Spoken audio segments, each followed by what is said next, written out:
morning, good morning. You'll have an invocation today, Mr. Daugherty. I've got the pledge. We'll have approval of minutes. Is there adjustment of the agenda, Mr. Honeycutt? Yes, sir, there is. Under new business, we were going to have a discussion on capital funding with the superintendent, but we need to delay that for a couple of weeks. Okay. Anything else? No, sir. Anything from the commissioners? Okay, very good. This time we've got our economic development coming in this morning to speak with us. Yes, sir, Mark will be here. Mark Pope, and then we'll have public comments. We've got a few appointments. One appointment. And we're going to have an update on the unfinished business on MHA Works. Right.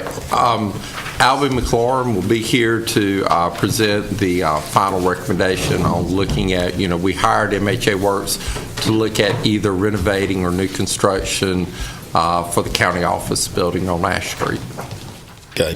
Then we got Alan Fitzpatrick coming in from Broadband. Yes, sir. Yeah, glad to see him coming in.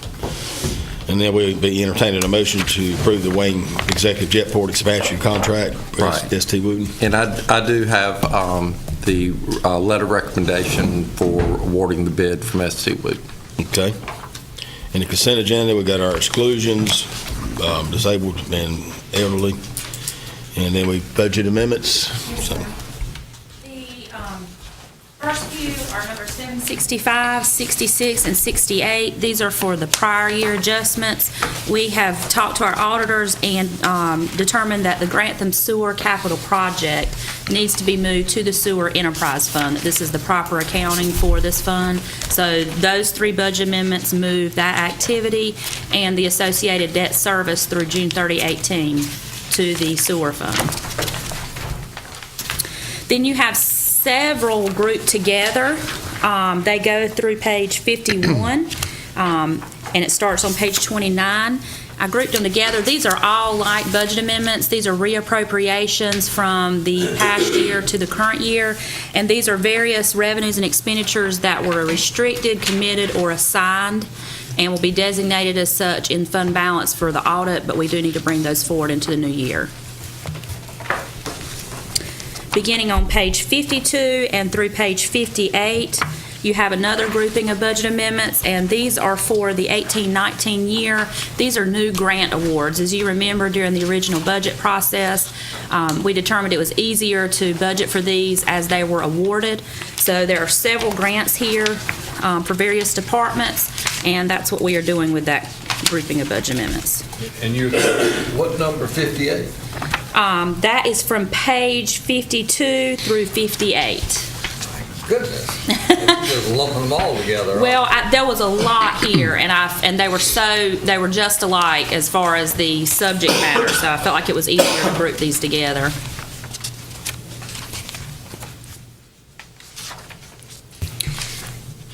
If you're ready for me to move on. oh, go ahead. Okay. Page 59 begins the regular individual budget amendments. Number 16 is for information technology. This is to move the line item of security expenditures from the emergency services line item to the information technology line item. You have another budget amendment for street assessments. This is for, this is for change order number 2, and it's also a true-up of the CEI Services on-site project representative. I believe that was originally budgeted with an estimate, and they have trued up the cost.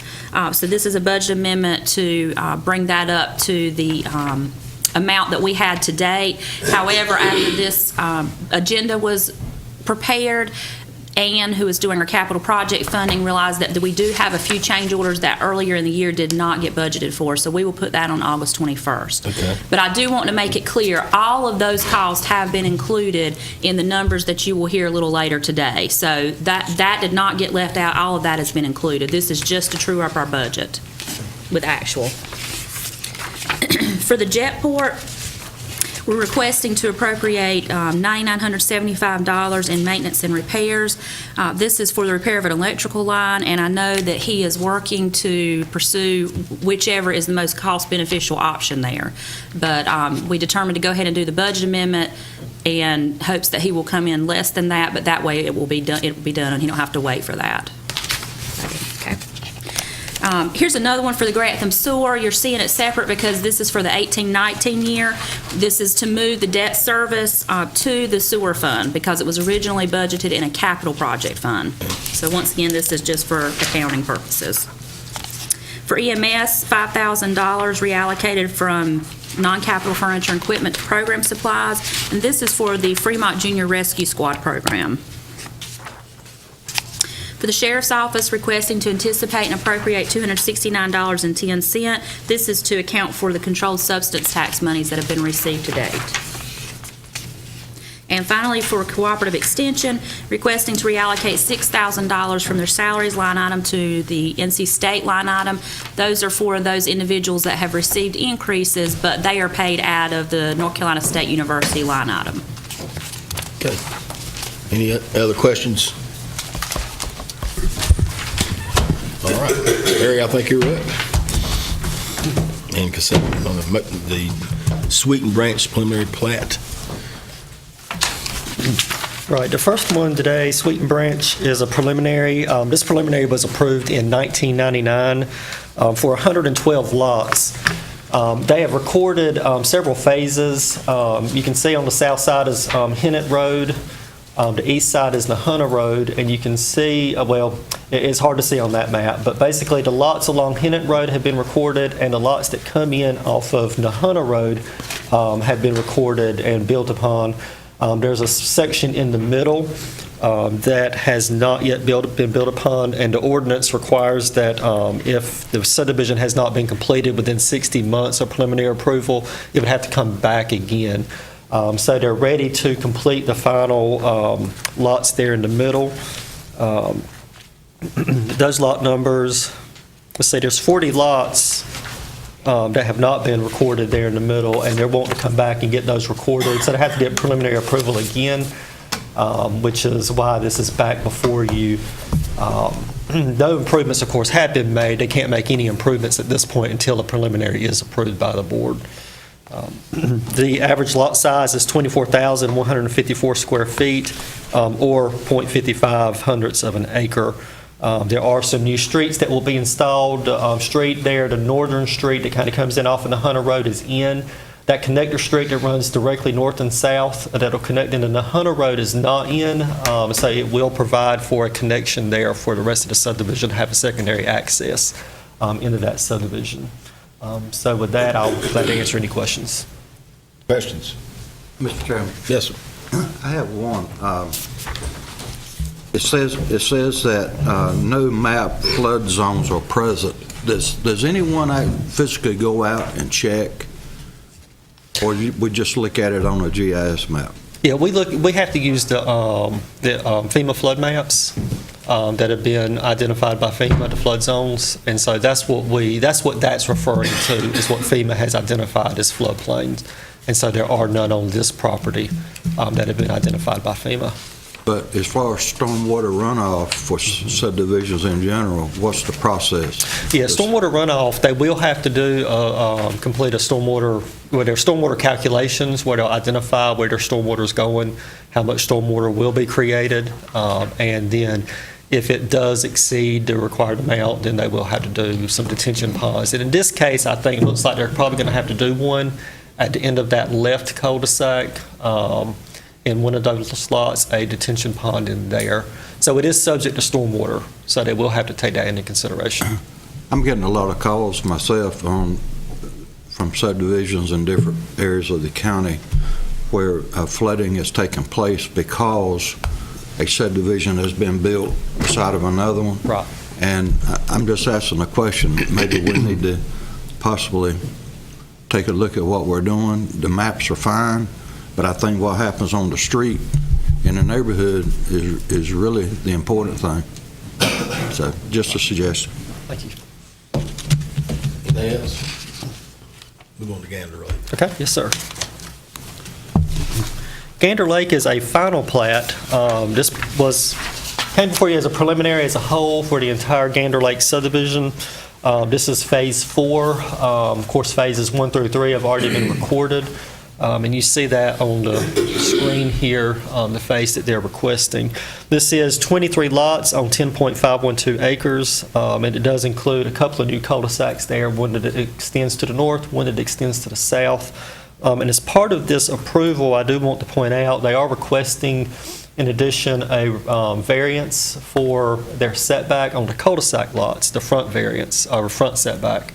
They're asking for a 5-foot variance there for those. The setback required is 30 feet, and they're requesting 25 feet. Staff has looked at that, and when they pull it up to 25 feet, it still falls in line with the homes that will be along the main road. So the homes will be, you won't have any homes in front of the other by granting that setback. There are no utility easements or any drainage easements that will be affected by that either. But those lots, because of the narrowness there in the back, they are requesting that. And they are shown on the plat, so by approving the preliminary, it would approve that variance as well, if you approve it as is. And specifically, those lots are 76, 77, 78, and 79, and then 87, 88, 89, 90, and 91 are the ones specifically requesting that variance. The average lot size in this subdivision is 16,912 square feet. And I'll be glad to answer any questions. Questions? Let me hear a little bit more on the variance. All right, they are, well, again, it's 30 feet. They have to be 30 feet off of the right-of-way, off those cul-de-sacs. They're wanting to pull it up a little further to give a little more room in the backyard. So they're wanting to come up to 25 feet instead of 30 feet, so they're asking for a 5-foot variance there. But like I said, again, when they pull it up 25 to 25, those homes on that cul-de-sac, because the cul-de-sacs extend out, are still going to be in line with the homes beside of them on the main road. So, Okay. And the size, if I understand correctly, the size of the cul-de-sac's not changing, it's just a setback. just a setback, that's Okay. right. Yep. Thank you. Thank you, Mayor. All right, thank you. All right, moving on to 6, motion to adopt a resolution declaring cost of preliminary assessment for Canterbury Village, North Creek. I'm going to have Andrew.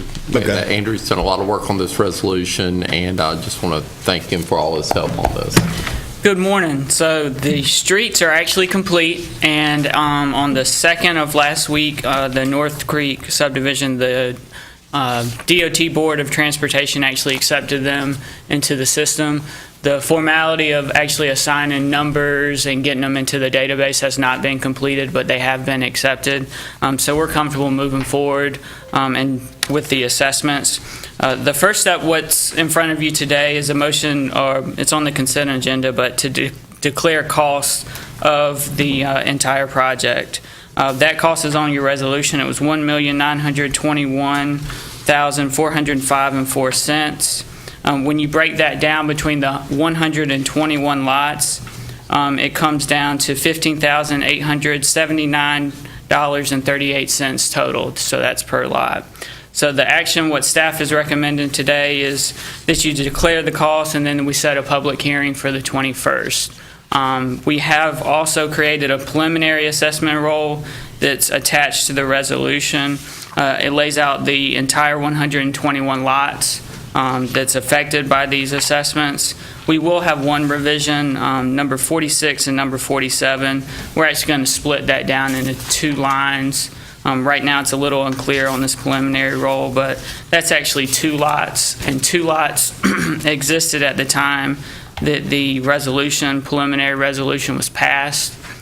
So that property owner will actually be assessed twice since he has 2 lots. So that would be the one revision we have to the preliminary assessment roll. If the board is comfortable moving forward today, the next steps would be we mail out letters to all the affected property owners with a copy of this resolution, the preliminary roll. We also run an ad in the News Argus that's already been drafted that'll run this week. It'll advertise the hearing that'll be set for the 21st. Then on the 21st, any affected property owner can come before the board and be heard if they want this amended, changed, or whatever, and then the board can make that decision. If the board confirms the roll on the 21st, it immediately becomes a lien on all the properties. It's an assessment on the properties. The way that it's structured right now is the first year is going to be due with the January, as part of the tax bill in January. However, the first bill, since the tax bills are already in the process of going out, will need to be paid to the finance office. And all this is in the letter that we're going to send to the property owners. So we have to wait 30 days after the roll is confirmed, because anybody can pay within 30 days and not have to pay any interest. If they don't pay within 30 days, then they have 10 installments to pay this off at 5% interest. Finance will actually send out invoices, and then those will be due in January, the first bill to the finance office. After that, then they'll be collected through the tax office, and Allen and the tax office will collect it each year as part of the tax bill. Yes, sir. Craig, you remember what the 1.9, that's under the estimate? What was the estimate, you remember? The estimate was over 18,000 per lot originally. Okay. So, if you remember, we had a very good bid from construction builders or trader builders. So even though we have had some change orders, it's still greatly under the original estimate that we gave the property owners. You drive through that neighborhood now, it really looks good. So, Yes, sir. Overall, those people are happy. It's taken a long time. Commissioner Daughter is saying, yeah, it's about time, and he's correct. But it really has. And I really want to thank Kendall for a lot of the work that he did to help us get to the end, because, we had some change order issues. Kendall really had some common sense approaches to dealing with it, and really saved the property owners some money as well. Mr. Chairman. Now, as I understand it, the public hearing will give opportunities for folk to address any concerns they have. Are you talking about some part of that 75% that has already signed up that they wanted it? Or Any affected property owner can come forward and be heard if they have a problem with the amount, or if they believe that some aspect of the project hasn't been completed. We don't think that that's the case, but this is an opportunity for them to be heard about the assessment on their property. And Mr. Manager, what is our status for the next phase of subdivisions that have signed up? We are on hold at this point until we are told differently from the Board of Commissioners. Well, I bring that up because I get a call about every 2 or 3 months from a neighborhood in Dudley who got their numbers in on the second group that got their numbers in. So they asked me, so I asked this question out loud, where we at on that. And they have been in touch with a couple of times, a group there in Eagle Point, yeah. Okay, that sounds good. Thank you, sir. Yes, sir. And sure. If I could inquire. Sure. Are we borrowing those dollars? That was part of the bond All right, issuance. so we've already borrowed the monies. The money's been borrowed, yeah. So this is just really helping pay back the debt service on that. Okay. All right, thank you. I have a question, Yes, sir. Mr. Chairman. Just as a recap, are we still considering subdivisions based on a first-come, first-served basis as far as priority? That's what the rules that we set to start with. I'm not sure what the next phase, that was with George, so I'm not really sure what the next phase is, and that probably just needs to be a conversation we need to have with the board about, the time frame, because we don't have any money budgeted in this year's budget to do any capital projects for roads. So, but we will, when you're ready. It's just been such a pleasant experience that we might need a little bit of time just to, just to absorb it. Yeah, and I agree with that, but we still need to keep these citizens that are subdivisions informed as to what our thought process is. Yes, So, sir. Thank you. Well, and before we leave that conversation, I think that we need to be sure about the first come, first serve, because the way the original plan was, as subdivisions got their 75%, they came in, got positioned in line. So first come, first serve means, as far as I'm concerned, the area up there where Mr. Mayo is in his district came in first, and the district and Eagle Point that serves my district came in second. Right. So I just want to make that for Yes, the sir. record, whoever's taking notes. Well, Also, just to let you know, we would really have to go back and look at all the surveys again because, I guess the survey is probably 3 years old at about now. So we've had property changes and people may have changed their minds. So it's one of those things that we really would have to go back and start some of the survey work really from scratch again. In all respect for that concept, I would expect that those records are kept someplace. Yes, we do. We do All right, have and them. I just want to Yes, make sir. sure that we don't interpret going back, looking at them as any process that we would rearrange the seating order. yeah. All right. I'm sure the clerk's got that somewhere. Yeah.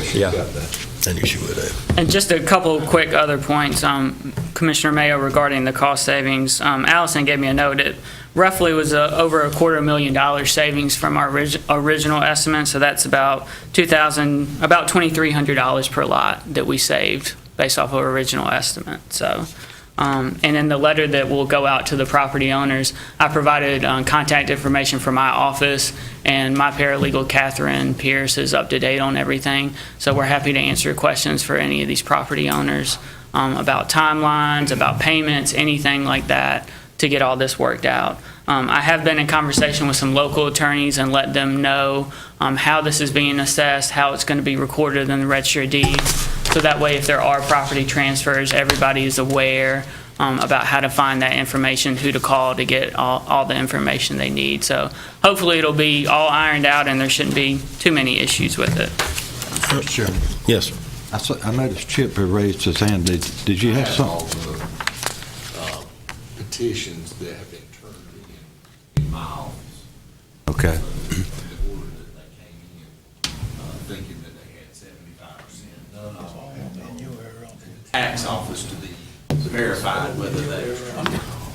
Well, being 2 or 3 years old, it's probably all changed as Craig has pointed out. Yeah. Okay. Thank you, sir. Is there, who's going to handle the surplus? I can explain that as well. I figured you might be doing that. So this was a property that originally the board approved for sale via GovDeals, and that's our online auction website. When I was going through trying to prioritize some for auction, I found this property. As you can see, there's really no value other than to the surrounding property owner. And when I contacted that person, it turns out they were actually farming the property to begin with, and they weren't even aware that the county owned the property. So I'm bringing it in front of the board, and my recommendation is, instead of posting it on GovDeals, we've already solicited an offer for him for $6,000 for this lot. The city, typically, this is how they sell their surplus property. He's already made a deposit. We would advertise for upset bids for 10 days. If there's no upset bids, then he would pay the full purchase price, and we would execute a deed. So I've just brought that in front of the board. The tax value on this property is $12,800. The property owner that I've been working with is Glenn Lancaster. His, I believe it's Watery Branch Farms LLC is his farming company. So pretty straightforward. I just thought it would be a little bit quicker and efficient to move this way with selling this property instead of GovDeals. Okay. Questions? Okay, thanks. Thank you. Okay. Motion to establish a public hearing, August 21, proposed grant incentives for Project Box. We'll talk about that. We do have hopefully some good news coming.